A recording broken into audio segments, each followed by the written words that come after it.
everyone, it's Darby from rejoiceandcreate.com. Thanks for stopping by today. Well, I have a very cute little favor or a treat for you to give, and it is this. It's a very sweet little one, and you can personalize it any way you like. In fact, let me show you a few more that I did. Here's one that says, "You are amazing." Here's one that I used that said, "Just a little smile," and I used an epoxy sticker of a little plaid cloud that's smiling. This one is also just a little smile with some flowers. And yes, I even went Christmas on you. It's not quite July yet, but I'm still thinking ahead for Christmas if you want to leave them at the nursing home or some of your coworkers' desks, or even use them as classroom treats for your kids. But what I based it on were these. And it's a Stick With Me candy, and they're candy sticks, and they're actually a short segment of a candy stick in a wrapper, and they're all individually wrapped. It says there are 19 servings in here, and there's 3 pieces for a serving, so that gives you roughly 57 pieces.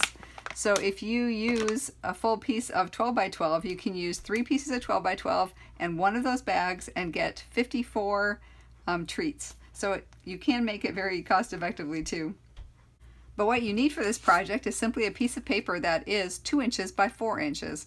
And as I said, I literally dove into my scrap bin to get these pieces. All of these things were created with things that were in my scrap paper bin.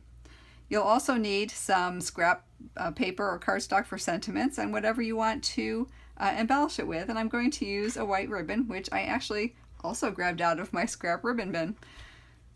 So this is a great way to use up some bits and pieces that you have around, or if you want to make them all together, you can actually make 18 of them out of one 12 by 12 piece of pattern paper.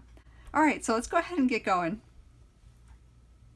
Just put your 4-inch side up, and you're going to score 4 score lines that are 1/2 inch apart on one end. So I'm going to actually, because I hold it on my left hand, I'm going to score on my right, and this is at 4, so I'm actually going to just score at 3.5, 3, 2.5, and 2. If you want to tuck it up on the other side, just score it 1/2, 1, 1.5, and 2. Just 4 score lines, 1/2 inch apart on one end. And that's our scoring.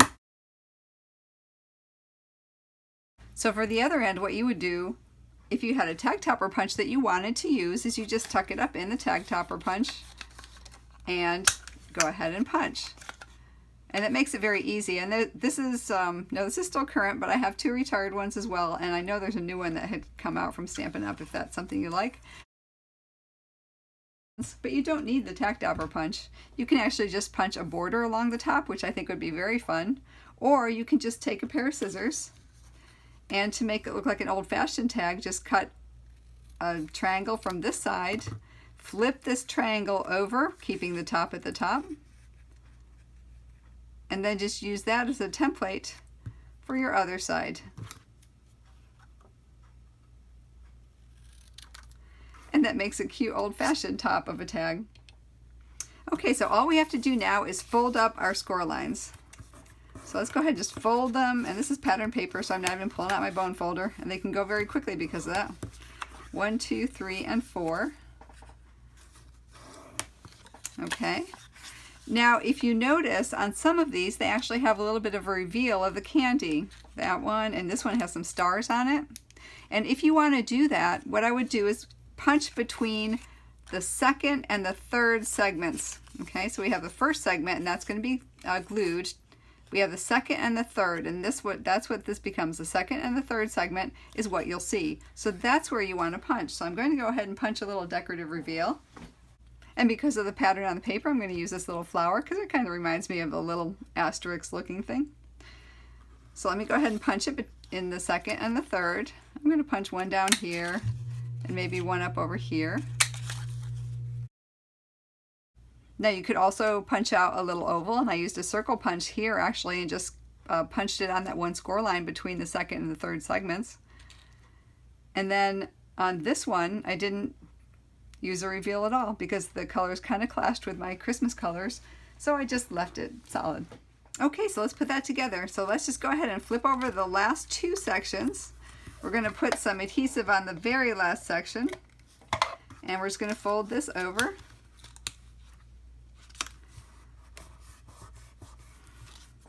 And it makes our sweet little treat holder. Just like that. All right, so let me go ahead and put my piece of candy in. And I just flatten this out a bit because this does have a bit of a stiffness to it. So I just flatten this out and then just stuff that in. Kind of walk it on down. Isn't that sweet? That'd be beautiful little birthday flavors. And I went ahead and actually stamped things already, and I stamped and cut out a little tiny bird and a hello friend, and these are from the A Good Day stamp set, which is retired. So let me use a glue dot to put that on.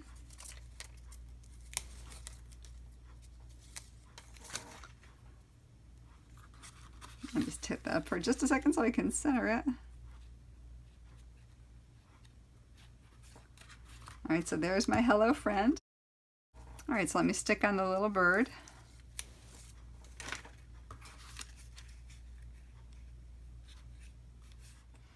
Alright, now I have some ribbon in my scrap ribbon bin, and I'm just going to put it through here and tie a little bow.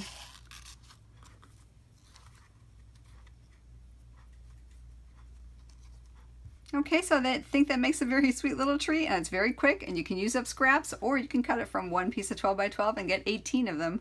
So let me bring them all back together.